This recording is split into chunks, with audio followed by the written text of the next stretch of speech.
I was 42 when I saw my husband in a restaurant with another woman. He was holding her hand the way he used to hold mine.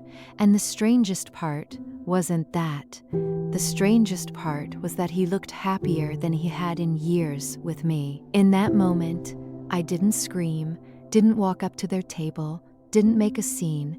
I simply turned around and left. And that evening became the beginning of the most honest part of my life. We had been married for 18 years. We met in university when we had no money and no real plans, only dreams and the feeling that together we could handle anything. He was calm, thoughtful, a little reserved. I was loud, talkative, and full of ideas. People always said we were a strange couple, but we held on to each other. The first years of marriage were like everyone else's: a rented apartment, side jobs, cheap vacations, and constant lack of time. Then our daughter was born. Then came the mortgage. Then the jobs that demanded more and more of us. We didn't fight. We didn't have loud arguments or dramatic scenes. We just slowly stopped talking about anything except everyday things. Did you pay the bill? Will you pick up our daughter from school? What should we buy at the store? Our conversations turned into a list of tasks, and I didn't even notice when it happened. Sometimes I caught myself thinking we were more like roommates than husband and wife, but I thought that was normal. That adult life wasn't about romance, but stability. Not passion, but calm routine. He worked more. I took care of the house and our daughter. We were tired, rarely went out, but I thought that was normal. Sometimes I noticed he hugged me less, laughed less, said fewer warm things, but I blamed it on stress, on age, on exhaustion. I wasn't looking for trouble. I thought love simply grows quieter with time. That day, I was supposed to meet a friend. She was late, so I decided to go into a restaurant near her office to wait inside. I opened the glass door, took off my scarf, and immediately saw him. He was sitting by the window.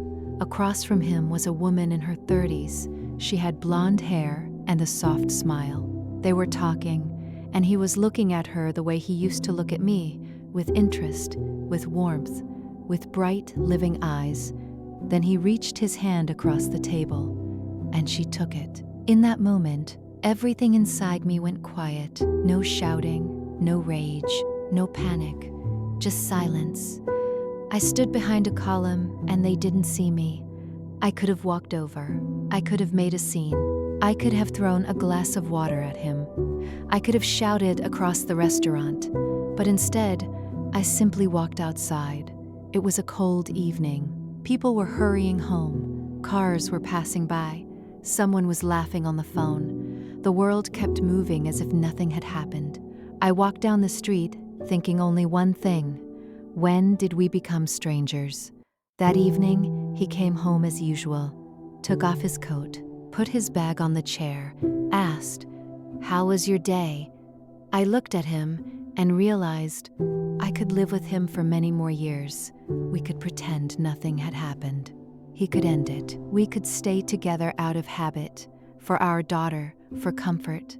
But in that moment, I understood.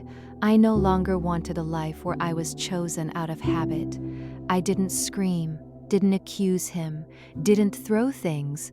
I just said, "I saw you in the restaurant today." He froze.